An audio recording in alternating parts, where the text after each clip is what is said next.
자, 매주 화요일 함께하는 두 분 자리하셨습니다. 안녕하세요. 안녕하세요. 네. 동장이 헤이. 어둠을 헤치고 화요일을 만나면 여여여. 금쪽 같은 내 통장 999의 철이 정원창 전문가입니다. 안녕하세요. 네, 안녕하세요. 네. 철이와 함께 돈테크만 윤명한 전문가입니다. 시작을 해보겠습니다. 어떤 이야기로 함께 해볼까요?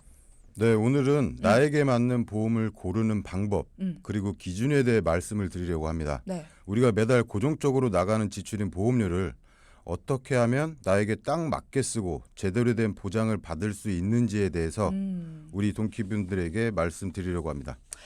오늘은 이런 이야기를 나눠주신다고 합니다. 여러분도 나 이거 궁금했는데 하신다면 귀 쫑긋 세워주시면 좋겠네요. 네, 가장 궁금한 보험료부터 보장 내용 그리고 최근 보험의 트렌드까지 말씀드리려고 하는데요. 네. 특히 나에게 어울리는 보험, 즉 나에게 딱 맞는 보험을 가입했을 때와 그렇지 못했을 때를 말씀드리려고 하니까 잘 들어주시고 어떻게 결과가 달라지는지도 잘 들어주시면 좋을 것 같습니다. 그래요. 힘들게 번 돈인데 허투루 나간다. 이것만큼 결과가 나빠지는 게 없죠. 맞아요. 그죠? 거기에 응. 보장 또한 제대로 못 받는다면 그거야말로 큰일이죠. 그죠. 그래서 준비를 잘해야 됩니다. 우선 저희가 상담할 때 많이 받는 질문 중 하나가 바로 보험료는 얼마 정도가 좋을까요입니다. 주디, 적정 보험료는 얼마면 될까요? 싸면 쌀수록 좋죠. 아닌가요? 아니, 전문가분들이 좋은 설계는 해주실 테니까 싸면 쌀수록 좋은 거 아닙니까? 같은 보험료라면 보장의 크기가 크거나 보장 범위가 넓은 보험이 더 좋고 그죠. 보장의 크기나 보장 범위가 같다면 보험료가 저렴한 게 더 좋겠죠. 정답이네요. 그런데 네. 의외로 보험료는 비싸게 내면서 보장은 작게 받고 계시는 분들이 많습니다. 반대로 제가 보험료는 어느 정도쯤 생각하고 계세요라고 여쭤보면 꽤 비싸게 말씀하시는 분들도 있습니다. 그만큼 기준이 없다는 것 같은데요. 네. 보험은 장기 상품이기 때문에 중간에 변수들이 많이 생깁니다. 어떤 변수요? 예를 들면 맞벌이를 하다가 외벌이로 전환이 된다던가 또 자영업 하시는 분들은 경험을 해보셨을 텐데 얼마 전 코로나가 유행하던 시기에 보면 수입이 급격하게 떨어졌잖아요. 외부의 요인으로 인해 보험료가 부담이 되면 유지 못할 확률이 높아지기도 하고 그쵸. 보험은 당연히 중간에 해지를 하면 손해도 볼 수 있죠. 그래서 어느 정도 기준점을 세우고 그 기준에서 본인의 수입과 지출에 맞게 조정을 하시는 게 좋은데요. 20, 30대 분들은 실손 의료비 포함 10만 원 초중반 약 15만 원을 넘지 않는 게 좋고 본인 월급에서 5에서 7%를 넘지 않았으면 좋겠습니다. 그죠. 사회활동을 막 시작하신 분들, 경제활동을 이제 막 시작하신 분들이란 말이에요. 그렇다면 10만 원 초중반 그리고 급여의 5에서 7%를 넘지 않는 게 좋다라는 말씀 기억해 두시면 좋겠습니다. 네, 맞아요. 그리고 40, 50대 분들은 가족 전체 보험료로 말씀드려야지만 와 닿으실 수 있을 것 같은데요. 네. 가족 소득의 10%에서 15% 사이가 적절합니다. 또 천편일률적으로 동일한 보장보다는 경제 활동을 하는 가장과 다른 식구들의 보장 내용을 좀 달리해야 좋은데요. 그죠. 예를 들어 진단금의 크기나 가장의 직업과 가족력을 좀 고려를 해서 보장 내용을 준비를 해야겠죠. 소득의 주체가 아닌 가족 구성원의 사고나 질병에 대해서는 가장이 굳건하게 버티고 있으면 그래도 부족한 부분은 어느 정도 해결될 수가 있는데 그렇지 않은 반대의 경우에는 전적으로 보험에 의존을 해야 되기 때문에 맞아요. 가장의 이러한 직업과 가족력 이러한 부분들을 좀 고려를 해서 소득의 주체인 가장에게 조금 더 보험의 비중을 좀 두는 것을 권해드리고 있습니다. 네. 가족력 또한 고려해서 보장을 준비하셔야 되는데요. 네. 혈관성 질환인 협심증이나 뇌경색 같은 가족력이 있는데 암 진단금만 높다거나 사망보험금만 높은 경우가 있고요. 준비한다고 했지만 보장 범위가 좁아 제대로 보장 못 받는 경우도 많습니다. 얼마 전 상담 사례를 예로 들면 뇌출혈 진단금으로 1억을 준비한 고객을 만났는데요. 물어보니 뇌 관련 가족력이 있어 본인은 뇌에 관련된 보장을 집중적으로 가입하셨다고 하더라고요. 아무래도 가족력이 있으면 이게 보험을 준비할 때 특히나 나는 이 부분이 걱정되니까 더 집중해서 준비를 하실 수밖에 없을 것 같아요. 네. 네. 하지만 뭐 문제는 내가 준비하고 싶은 보장 범위가 맞는지가 중요합니다. 보험 금액만 보고 믿고 계셨을 때는 큰일이 날 수도 있는데요. 모든 특약이 보장 범위가 중요하지만 특히 뇌와 심장에 관련된 이러한 특약들은 보장 범위가 중요하다라고 그쵸. 말씀을 좀 드릴 수 있는데 앞에서 말씀드린 상담자의 경우에는 뇌출혈 진단금으로 가입이 되어 있는데 이 진단금은 뇌 관련 진단 코드 중에 10가지 중에 3가지만 보장을 받을 수 있는 특약입니다. 결국 이분은 보장 금액은 1억 원으로 굉장히 큰데 비해서 보장받을 수 있는 질병 자체가 적기 때문에 어떻게 보면 빛 좋은 개살구가 될 수도 있는 그러한 가입이라고 볼 수도 있죠. 그러니까 보통 우리들은 일반인들은 그렇게 생각을 해요. 내가 뇌혈관과 관련해서 걱정이 돼라고 하면 금액만 크게 생각을 해서 가입을 하는데 그게 아니라 금액보다 막상 중요한 건 보장 범위라는 거죠. 내가 뇌혈관과 관련해서 작은 것만 문제가 생겨도 보장을 받을 수 있는지 그게 바로 보장 범위거든요. 그 보장 범위에 대해서 고려를 해서 잘 가입을 하셔야 된다라는 거. 나 뇌 관련해서 보험 갖고 있어. 이렇게만 생각할 게 아니라 뇌 관련해서 그래서 어떻게 보장 범위를 갖고 있나 이 부분을 여러분도 체크해 보셔야 된다라는 이야기 오늘도 다시 한번 드립니다. 만약에 가족력을 생각해서 열심히 보험을 들어놨는데 보장을 제대로 못 받는 상황이 생긴다. 너무 억울하잖아요. 그죠? 그래서 꼭 전문가와 상의가 필요한 거고요. 가입된 보장의 범위나 가족력을 고려한 설계가 필요합니다. 만약 암이 가족력이라면 요즘 표적항암과 같은 특약으로 고가의 암 치료비를 준비하시면 좋고요. 혈관성 질환에 대한 가족력이 있다면 보장 범위가 넓은 진단비 체크와 수술비 그리고 혈관성 치료에 관련된 치료제에 따른 특약을 준비해서 보장을 받는 것이 중요합니다. 그렇죠. 네. 그리고 앞에서 보험료에 대해서 말씀을 좀 드렸는데요. 보험료를 최대한 저렴하게 준비할 수 있는 팁을 좀 말씀드리면 보험료 같은 경우는 무해지 환급의 구조의 상품들을 가입을 하시게 되면은 보험료를 좀 다소 낮출 수가 있는데 네. 무해지 환급에 대한 상품들이라고 하면 내가 납입하는 기간 동안에 해지를 했을 경우에 나는 해지 환급금을 안 받겠다라는 조건으로 가입하는 상품입니다. 같은 보장일 경우에 약 한 30% 정도 좀 더 저렴하게 가입을 가능할 수가 있고요.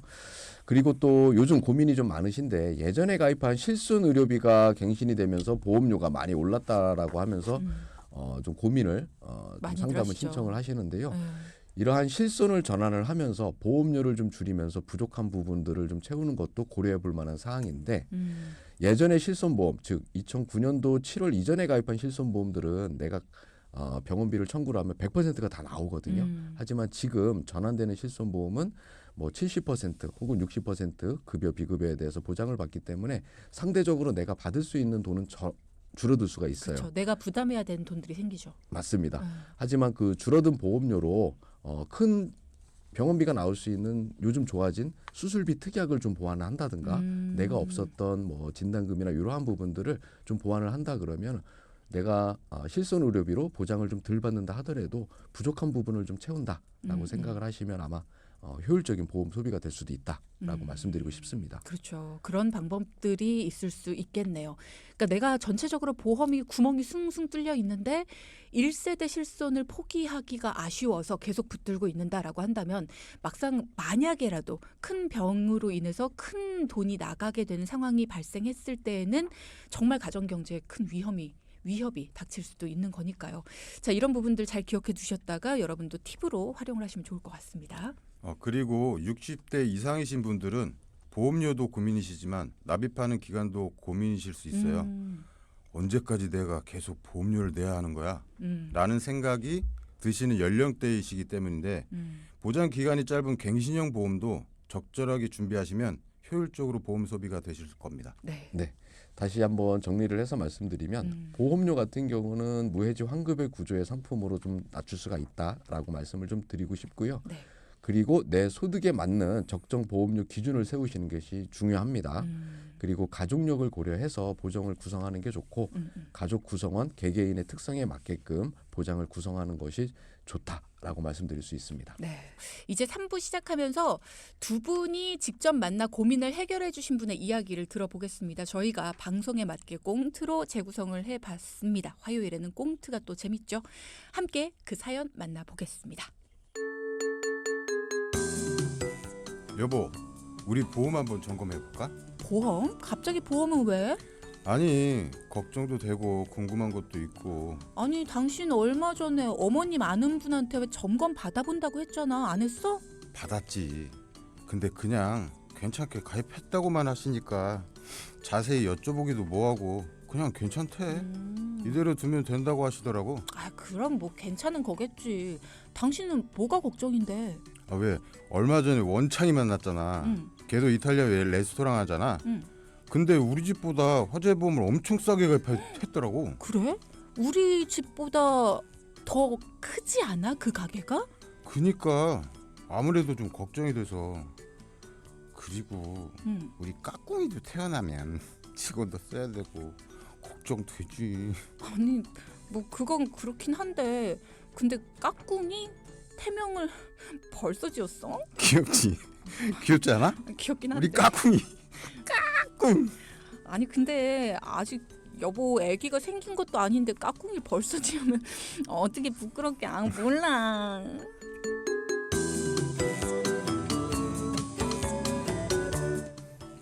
네, 오늘 사연의 주인공 식당을 운영하시는 사장님이십니다. 네. 저희 PD가 한마디 하네요. 아 무슨 연기 연습만 하다 오나 봐. 유명한 전문가님이라고 했는데 네, 40대 중반의 나이로 얼마 전에 결혼하신 새신랑 연기를 열심히 해주셨어요. 네. 근데 일단은 자녀가 아직 있는 건 아닌데 자녀가 태어날 경우를 대비해서 저축도 좀 하고 싶고 그리고 또 다른 가게들에 비해서 우리 가게가 왠지 화재보험도 너무 비싼 것 같다라는 걱정 때문에 보험 상품에 대한 점검이 좀 필요하다는 얘기를 하신 모양이에요. 네, 그죠? 식당 손님으로 만나 결혼까지 하셨고 오. 결혼 전에 집안 보험을 담당해 주시는 어머니 친구분께 점검을 받으셨는데요. 네. 최근 동종 업계에 있는 친구를 만나 사는 얘기를 하다가 음. 식당 화재보험료 보험료 차이를 알게 되면서 전반적인 점검을 받아보기로 하셨습니다. 화재보험만 16만 원 차이가 났으니까요. 아 원창이네 가게가. 네, 원창이가. 이탈리아 레스토랑. 원창시내 가게가 비슷한 업종에서 또 하고 있는데 16만 원이나 화재보험 차이가 났다. 이럴 경우에는 조금 억울하긴 하죠. 일단은 결혼하기 전에 보험 점검하시는 예비 부부들도 많긴 합니다. 하지만 일단 그러지 못하신 경우인 것 같고요. 뭔가 이상하다고 느낀 계기가 화재보험이었네요. 네, 맞아요. 어머님 친구분이 예전부터 가족 보험을 꾸준히 관리를 해주셨고 그래서 결혼 전에 본인도 결혼을 좀 앞두고 보험 리모델링을 아내분 되시는 분과 같이 받으셨는데 사실상 좀 조심스럽기도 그렇죠. 하고 네 신뢰가 좀 될 것 같아서 뭐 꼬치꼬치 따져보지도 못하고 가입해 주시는 대로 그냥 가입을 하셨다고 합니다. 그런데 아시다시피 보험은 1, 2년 내고 끝내는 상품이 아니기 때문에 그렇죠. 잘못 가입했을 때는 고스란히 손해는 본인들에게 돌아오는 거거든요. 그래서 보험 가입을 할 때는 꼬치꼬치 따져보고 가입을 하는 것이 좀 중요하긴 한데 맞아요. 사연자분은 예전부터 가족보험을 관리해 주시던 분이니까 어련히 알아서 잘 해주겠지라고 해서 넘어갔는데 안타깝게도 화재보험뿐만 아니라 출산을 준비하고 있는 사장의 입장으로서 남편의 입장으로서는 우리가 가입한 보험들이 본인들하고는 좀 다소 맞지 않는 좀 불편한 그러한 상황이었기 때문에 상담 신청을 해주셨습니다. 일단은 어머님 친구분한테 점검을 받은 전후가 저는 상당히 궁금합니다. 점검 받기 전과 점검 받고 난 후 어떻게 달라졌길래 점검을 어떻게 받았길래 전문가님들께서 이런 말씀을 하시는 걸까요? 가장 많이 달라진 점은 네. 결혼 전에는 매달 50만 원에서 100만 원 정도는 저축을 하고 계셨는데요. 네, 네. 결혼 후에는 저축을 했던 그 돈이 보험료로 들어가고 있다는 게 가장 큰 차이점이었습니다. 우선 남편분 보험은 실손 포함 종신보험 18만 원에 CI 종신보험 25만 원, 건강보험 6만 원, 운전자 보험 5만 원까지 한 달에 총 54만 원의 보험료를 내고 계셨습니다. 네, 거기에 아내분 보험은 실손 포함한 상해 보험에 4만 원, 그리고 암보험 4만 원, 역시 CI 종신보험에 18만 원에 운전자 보험 5만 원을 납입을 하고 계셨고요. 이렇게 해서 아내분만 총 31만 원의 보험료를 내고 계셨고 네. 그리고 앞에서 말씀드렸던 사업장 화재보험으로 20만 원 그리고 두 분이 거주하고 있는 주택 화재보험으로 5만 원 이렇게 해서 매달 이 가정의 월 보험료는 110만 원을 내고 있었습니다. 아무리 식당 화재 보험이 포함된다라고 하더라도 두 분이 매달 110만 원씩 보험료를 낸다라고 한다면 뭐 아이가 있는 것도 아닌데 이거 너무 많은 부담이 되겠다라는 생각이 들고 저축을 하는 것도 진짜 쉽지 않겠어요. 그렇죠. 네. 장사가 잘 돼도 110만 원은 말이 안 되죠. 그죠. 하지만 적립보험료가 많은 화재보험은 나중에 돌려받는 저축으로 생각을 하고 계셨더라고요. CI보험 역시 중대한 질병일 때 큰 보장을 받을 수 있고 나중에 환급금을 찾아서 쓰면 된다고 설명을 들으셨더라고요. 그러니까 전반적으로 다 저축 대신 보험을 들었지만 이거 다 저축이나 다름없어. 네. 이렇게 설명을 들으신 거네요. 그런데 불과 두 분은 출산을 준비하고 있다라는 거예요. 근데 지금 가입한 상품들은 최소한 10년 혹은 길게는 20년 있어야지만 내가 납입한 금액에 그것도 해지를 해서만 돌려받을 수 있는 환급금으로 받을 수 있는 거기 때문에 전반적으로 두 분의 상황하고는 효율적인 부분들도 떨어지고 상황에 맞지 않는 이러한 장기 상품으로만 준비를 하고 계셨습니다. 네. 당장 아내분이 임신 준비를 하고 계시는데 그럼 직원 식당에 관련된 직원 한 명도 더 고용을 해야 그렇죠. 되잖아요. 아내분 대신 일할. 네. 네. 그러면 지금 가계부 상황에서는 뻔히 마이너스가 보일 수밖에 없는 그러한 상황이었습니다. 가입한 보험은 보험료뿐만 아니라 보장 또한 맞지 않는 상태였기 때문에 CI보험 같은 경우는 중대한 질환일 경우에 특히 두 분은 암보험만 좀 가입이 되어 있었고 이 이대 진단금인 뇌와 심장 쪽은 중대하거나 혹은 장애가 남아야지만 받을 수 있는 그러한 상태로 가입되어 있었기 때문에 신혼부부인데 장애가 남아야만 보장을 받을 수 있다. 이건 너무 과하네요. 네, 맞습니다. 그래서 안타깝게도 최근에 가입하셨던 CI보험은 정리를 좀 권해드렸고요. 올해 유지해온 종신보험은 다행히 감액 완납이라는 기능이 있었기 때문에 지금까지 낸 납입한 보험료까지만 보장을 받고 더 이상 보험료를 더 내지 않고도 남은 기간 줄어든 보장으로 받을 수 있게끔 조정을 좀 해드렸어요. 네. 그래서 남편분은 실손보험은 15,000원으로 조정을 해드렸고요. 기존의 건강보험 6만 원은 유지 그리고 20년 납 100세 만기 비갱신 건강보험으로 8만 원 상품을 좀 추가를 했고 운전자 보험 10,000원 이렇게 해서 보험료는 총 16만 원대로 조정을 해드렸습니다. 기존에 54만 원을 납입을 하고 계셨으니까 38만 원의 보험료 절감을 만들어 드렸어요. 매달 여유가 38만 원이 생긴 거죠. 네, 남편분은. 네. 네, 아내분은 기존 실손 포함 상해보험은 유지해서 4만 원. 암보험 역시 예전에 가입한 보장 범위가 넓은 암 진단이기 때문에 기존 4만 원을 유지했습니다. 네. 여기에 기존에 부족한 진단금 보장 기간을 보완해서 20년 납 100세 만기 비갱신 상품 5만 원으로 보완을 해드렸는데요. 물론 진단 범위가 넓은 뇌혈관 진단금과 허혈성 심장 진단금 및 운전자 보험도 10,000원으로 해서 아내분은 총 약 14만 원으로 기존 31만 원에서 17만 원이나 줄여드렸습니다. 네. 그리고 사업장 화재보험은 적립보험료를 삭제해서 4만 원대, 주택 화재보험도 10,000원으로 준비해드렸고 정리하면 이렇게 해서 전체적인 보험료는 월 110만 원에서 월 35만 원으로 줄여드렸고 차액이 75만 원이나 발생했습니다. 그러니까 와 이렇게 드라마틱하게 75만 원이나 줄였네가 아니라 낭비가 그만큼이나 되고 있었네라는 걸 두 분이 찾아주신 거예요. 네. 그러니까 그 부분을 우리가 놓치지 말아야 된다는 거 말씀을 드리고요. 네. 자 그러면 아이를 준비하고 계신 가정이니까 이 돈으로 75만 원으로 아내분의 임신 출산을 준비하시면 되겠네요. 네, 맞습니다. 재무설계라고 하는 것은 내가 필요한 곳에 그리고 필요한 때에 내 소득을 분산을 해서 준비를 잘 하는 건데요. 네. 그동안 너무 보험에만 치중을 하다 보니까 정작 다가올 출산에 대해서는 준비조차 못하고 계신 거죠. 그렇다고 해서 보장 내용이 좋았던 것이 아니라는 것이 문제였고요.